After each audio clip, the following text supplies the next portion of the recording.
In this demonstration, I'm going to be showing you how to attach a piece of canvas onto a board. And this is just a drawing board. One side's rough and one side's smooth. I like to use the rough side so I can keep the smooth side for a drawing. I have a little piece of canvas here, and I'm going to be showing you how to attach that. We're also going to be doing a wash. I'll show you a little bit of how to do a gradient and some dry brushing. Couple things that you're going to need when applying a canvas to just a board. You're going to need a staple gun, a water bottle, and of course something to apply it to, and the canvas. You're going to want to spray the canvas with a little bit of water. What this does is it expands the fibers in the fabric and it lets it stretch a little bit better. Make sure the water's rubbed in. It doesn't like to take to the fabric very well. When stapling it onto the board, you're going to want to make it about 1/4 inch into the fabric. If you get too far out, you will just rip the staples, the canvas through the staples, and if you get too far in, you're kind of wasting some space. And you're going to want to just push firmly, staple, and if you have two hands, which I don't, I'm holding the camera, you'll pull this slightly and put another one in the other side, going side to side. Middle's to the middle. As you go, you're going to want to keep going opposites. So if I start here, I'm going to go over here. Then I'm going to go here. Then I'm going to go over here, and so on. Once I get back around to the rotation, you're going to start down here. Opposites, opposites, opposites. And make sure that your corners are also attached well. To save paint, it's a smart idea to prime the canvas before you actually paint on it. Doing this will allow you not to waste as much paint as it absorbs very quickly onto the canvas. So I just put a quick coat of primer on there, or any paint will do. You can use old house paint as long as it's a light color. If you want, you can do it with acrylic paint, but acrylic paint will cost a little bit more. Alright, now that's nice and dry. We're going to go ahead and start putting some paint on. We're going to start with a gradient. I'm just going to do a simple blue and white gradient. We're going to start at the top and make the sky just kind of a nice blue and white gradient. A gradient is a gradual transition between two colors. So for this instance, it's going to be blue and white. Whenever you're doing a landscape painting, you'll always start with the sky is the farthest away, and you always paint from back to front. So even though the canvas is white, I'm still going to put some wet white paint down, and then I'm going to slowly add a little bit of water and paint and get kind of a wash. This is called a wash when you start adding a little bit of water with paint. It makes it a little bit thinner and easier to control.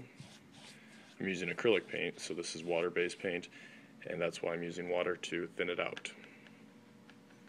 As I go up, it's going to get a little bit darker blue. And notice I'm doing long strokes straight side to side. This will enable a nice smooth skyline.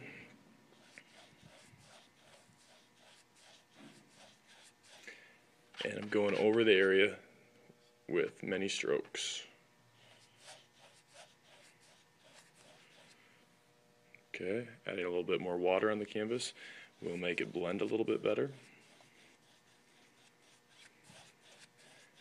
And I'm trying to make this as smooth as possible.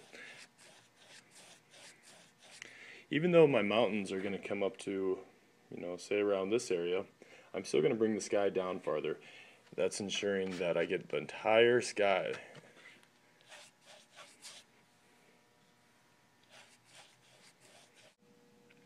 Alright, now that we have our gradient, we're going to go on and start putting in some of the mountains. Like I said before, you always paint back to front with paintings, landscape paintings especially. And so the farther away, the more gray it's going to have because the atmosphere is getting in the way. So I'm putting a little bit of black in with the white, and I'm going to tone down this blue. Toning a color means adding gray to it. And it's going to be kind of a bluish gray color, because the mountains are far off in the distance. I'm just doing the background of the mountains. So later on I'll add snow and other kind of features that'll be more details. But for right now I'm just trying to get a nice cool blue-gray. Okay, that should work. When you're doing mountains, mountains come in all shapes and sizes, so you're not really going to ever be wrong when doing mountains, as long as you can add a little bit of water to thin it out a little bit. As long as they're halfway pointed, the tops are going to be a little bit more gray because the tree line's not going to be there as much.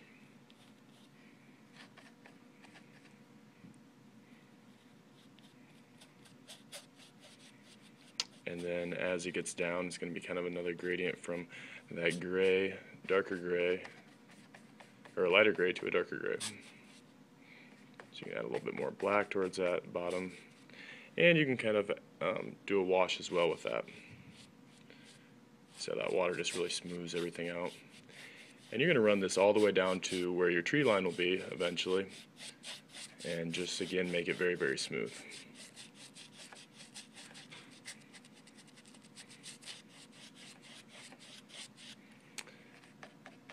If you want, you can start thinking about where some of the darker sides of the mountain would be.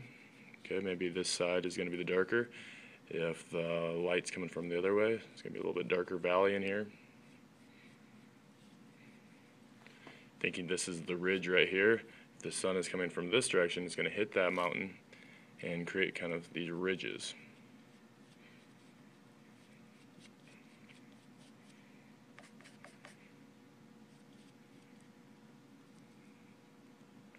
Try to make a halfway fairly sharp line where the sky is hitting the mountains. Oops.